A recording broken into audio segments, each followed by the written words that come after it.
strange time to be in it.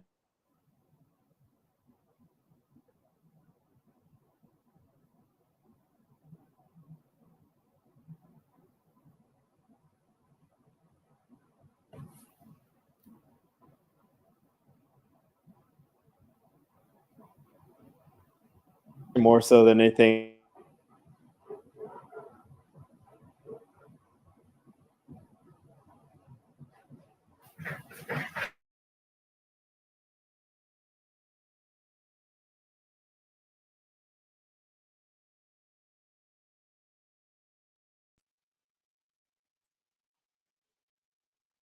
All right, everyone, welcome. We'll be starting shortly. Really excited to be connecting with you all very shortly. Can't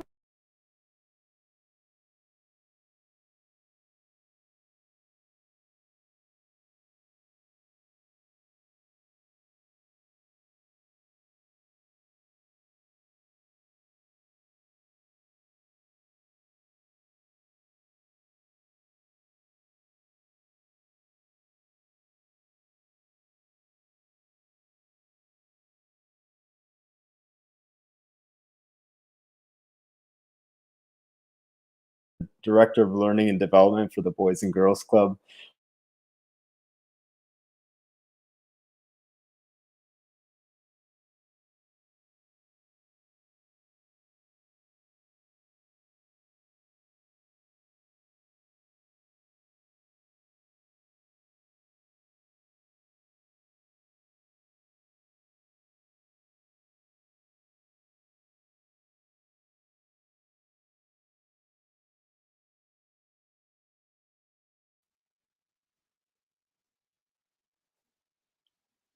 Hi, everyone. I'm finally on screen. Let's get excited. Yeah.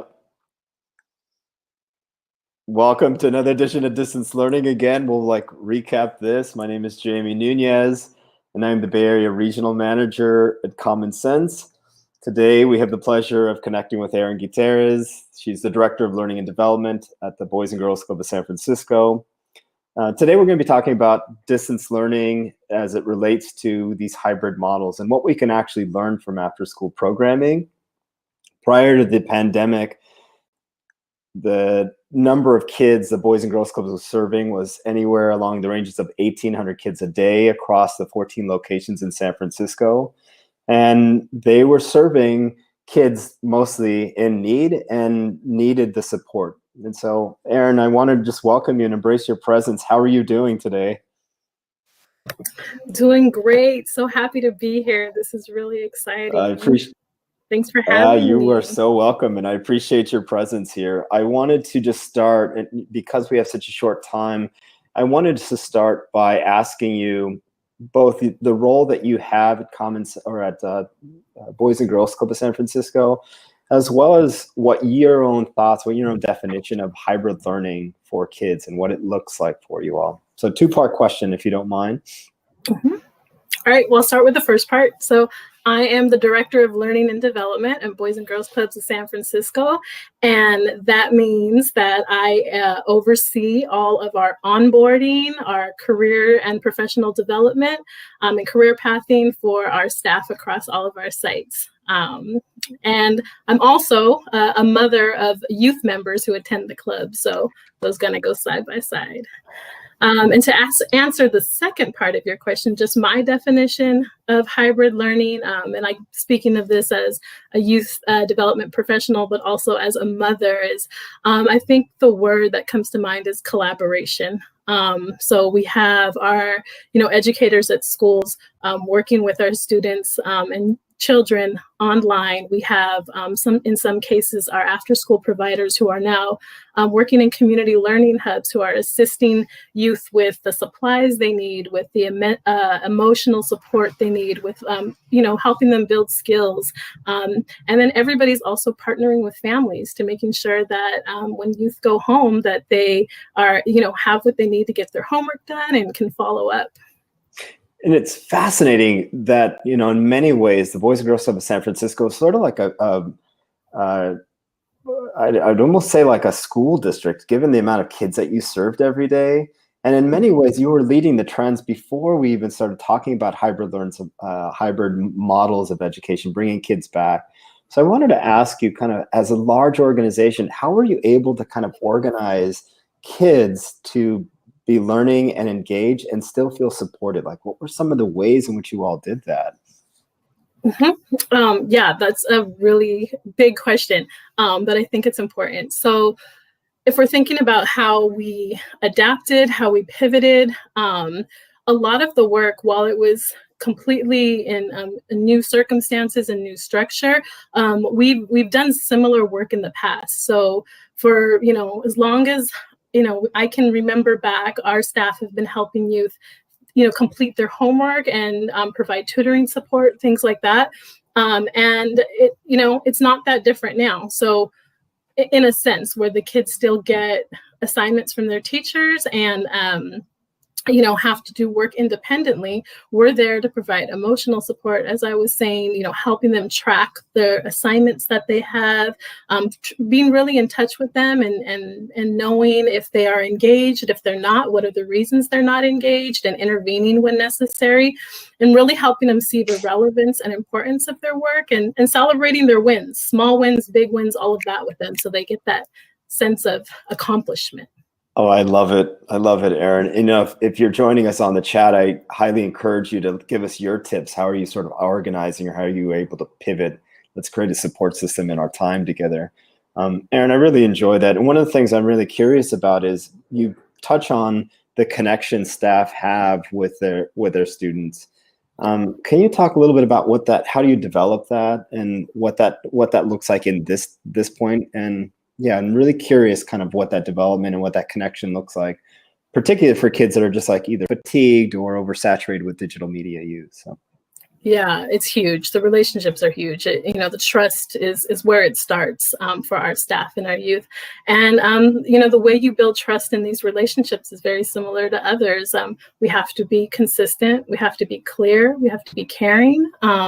We have to communicate with empathy and really be in touch with the needs of our students, and knowing that they're all different. One of the opportunities that we've received, through COVID, is that we have much smaller ratios now. So that's amazing. It's not all terrible. So our ratios in our clubs are 2 staff for every 12 youth in a cohort, which, really breaks down to 1 staff for every 6 kids. And that's a lot of time for staff to get to know each youth and build those relationships. And, for those staff or those educators that are joining us today that are like, I'm grappling with 30 kids in my classroom, or those those educators that have a very intimate sort of setting, do you have any advice for them based on the work that you were all doing at the clubhouses about how they can best engage with their students, both online and as our kids move into the physical classroom space during this time? Any specific, you should be doing this?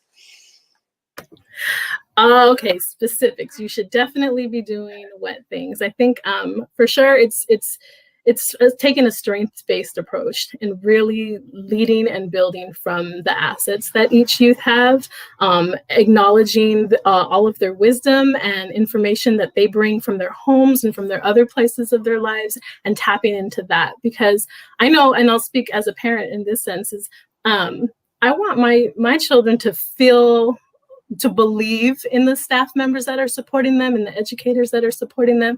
And they pick up on that. And when they can pick up on an educator believing in them and recognizing their potential and coming from a good place, that's a huge part of the lift. And if you can get there, I think that really opens up possibilities for almost everything else. Yeah, spot on, Erin, honestly. And you're an amazing mom. I've always appreciated your value. Very inspirational. I want to shift into the hybrid model. And part of that is actually kids returning back into physical classroom spaces. Can you give us some tips or insight on both how the clubhouses were able to create a safe and engaging learning environment? And then what tips you have for educators or school administrators that are joining us today that are trying to create this a similar environment? What are some of the things that you all did to kind of create that? Okay, so I'm sorry, can you repeat just the first part again? Yeah, let me clean it up really quick. How were you able to kind of create both physical learning environments for kids actually coming into the clubhouse, into the space? What were some of the techniques that you used for that? Yeah, so that work was really guided by the directives from the city, right? So the San Francisco Public Health Department put out very specific guidelines on how we need to structure our physical space so that it's safe for youth. And that involves the ratios, that involves like how much physical square footage is going to be in each space.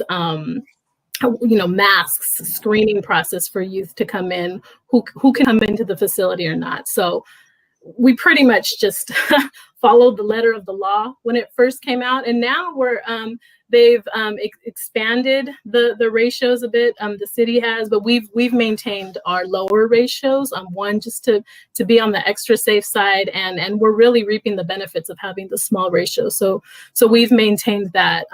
Another thing that we did is, the city did have people come out and audit sites. We did our own internal audits before that ever happened, just because we knew it was such a quick shift and learning curve for our staff. So, we had observers going into our sites and making sure, we developed a rubric, making sure it followed the health directives, and just supported our staff through that, through the whole process. And then on an intimate level, based on those policies that were set, are there any like recommendations you have for those educators that are like, I want to create that safe learning environment despite, or I should say, in addition to all these things we have? Is there any particular training that you did with your staff that ensured that they were also reinforcing that safe and engaging environment? Yeah, absolutely. And it's really detailed information. So again, we couldn't just throw out the 13-page document or whatever it was and tell folks to read it and expect it to be perfect. So we started with a training, all staff training, deliver the information. We actually, before that, we did kind of pass out the 13-page document and had people reply back with just reflection questions and their insights and questions about it. We followed that up with an all-staff training, and then we did those internal observations. So we'd go site to site, do our observation, and then debrief with the team so that they could, ask their questions. And we never had an expectation that anybody would be perfect in the beginning. So we made sure, that it was a constant learning process, and that people didn't feel like they had to hide or cover things up, that we were really transparent with each other. And I think it's so key that you sort of outlined sort of the strategy around it. And I want to kind of give you a scenario, because I think a lot of our educators are grappling with this, right? The assumption is that kids are coming back into, or partially coming back into, a physical classroom.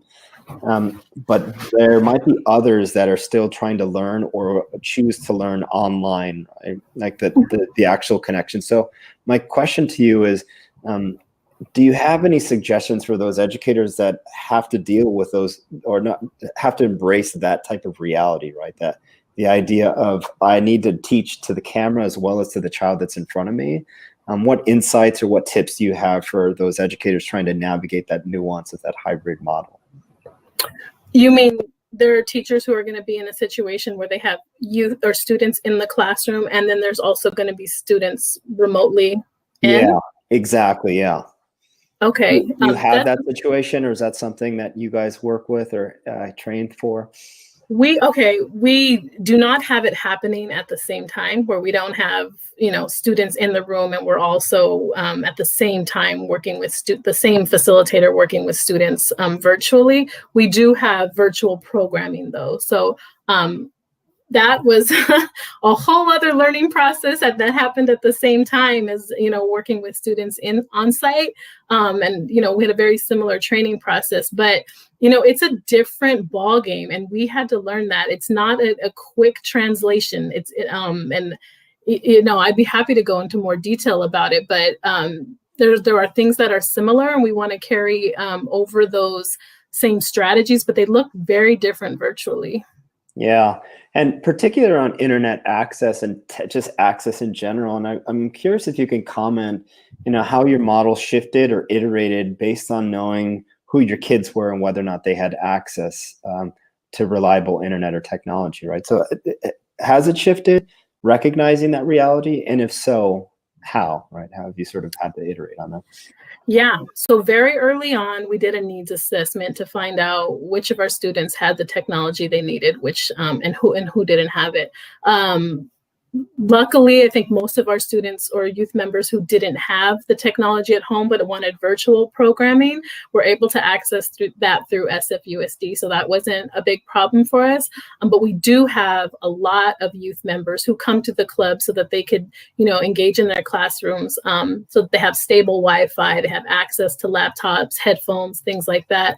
And one of our sites, our Sunnydale Clubhouse, for the spring, when we first found ourselves in this situation, they operated a community computer lab so that youth can come down to the community center and just access the technology for that reason.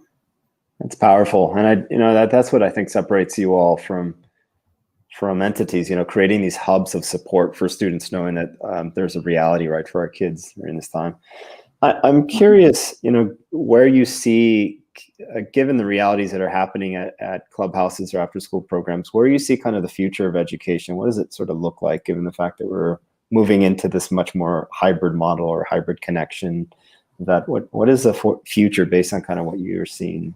Yeah, I mean, it's hard to fully lay out right now, but we have definitely learned some lessons. I think one of the big ones is the importance of relationships, not just teacher, educator, and youth, which is huge, right? Because if you're in a room with a youth member versus on screen, the relationship needs to be there. It's much, that connection is, there's a distance there, but also the relationships from among youth members, among children.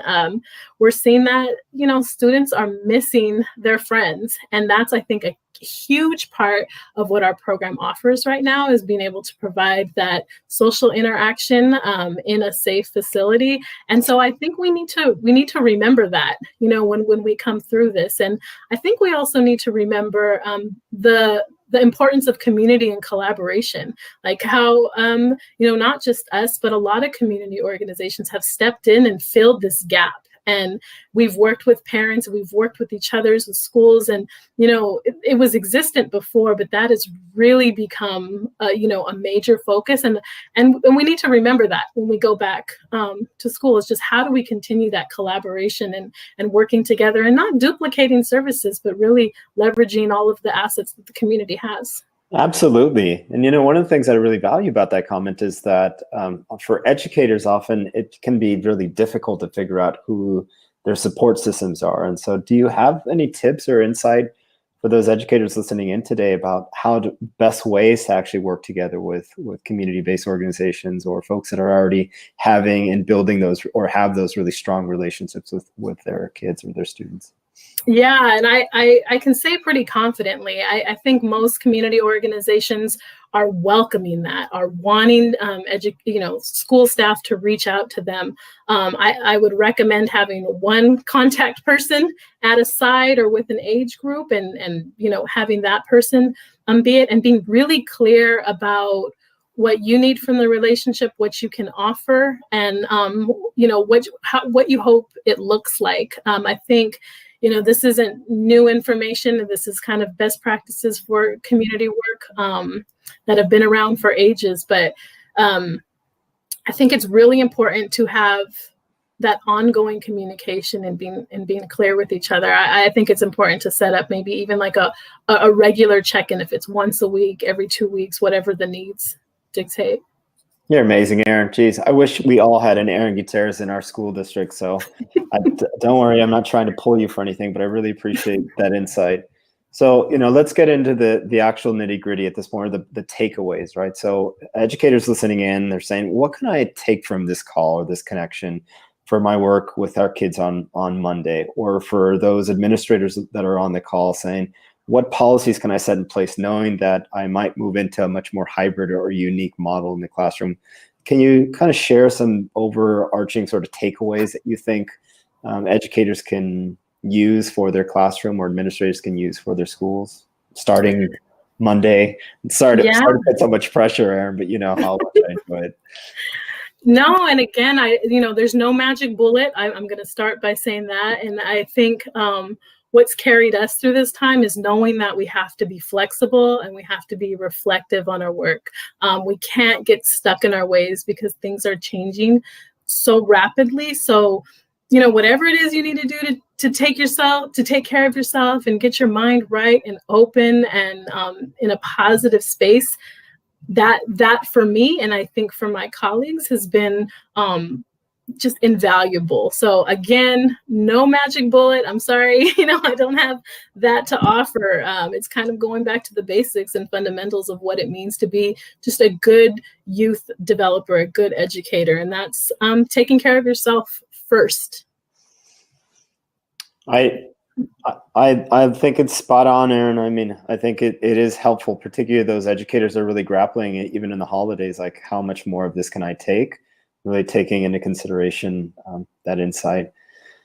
All right, let's close with this, which is if I'm a student at this point and I really go to after-school program, I go into after-school programs and I get the actual support, and yet I feel like no one knows me, like my teacher doesn't know me, my students don't know me. Like, can you talk a little bit about, and can you close with just like, what are the unique ways in which that child can be validated and heard in spaces and unique spaces that are about to happen in education? Is there any sort of insight that you have about like how to recognize that child in hybrid learning spaces or anytime an adult connects with them? Yeah, and so if I'm clear about the question, it's how do we help you feel seen, recognize the strong sense of belonging? Exactly, yeah. Yeah, and there's tons of ways to do this. I think it starts with being authentic, like really wanting to know what's going on with youth and really seeing what value and unique strengths that they bring to the space. Not figure it out, but like find it. It's there. Like really like put your effort into like identifying it and find out more. If you do it, it's going to happen. But I think if you want specific strategies, it's getting to know the youth's names. It's getting to know their families. It's being inquisitive and curious about what motivates them, what excites them. It's knowing them. Geez, and Erin, you're amazing. Thank you. And you're absolutely right. And if we don't know our kids, regardless of the spaces that we're connected with, or we don't have a community group like community-based organizations like the Boys and Girls Club or other organizations within your area to build and to forge some of those deeper relationships and collaborations, then I think we're going to be sort of stuck in our own silos. So, Erin, I can't thank you enough. I really, really appreciate your time this afternoon. It's always nice to see your presence, and wanted to let you, all of you that are joining in us, this conversation will be posted on our Common Sense Ed YouTube channel, along with some of the links and resources shared in our conversation today. With that, Erin, thank you for being alive. Appreciate your presence, and join us again, everyone. Wish you a beautiful start to your weekend. Yes, so happy to be here. Take care. Thank you for having me. All right, lots of love. Take care. Bye. Bye.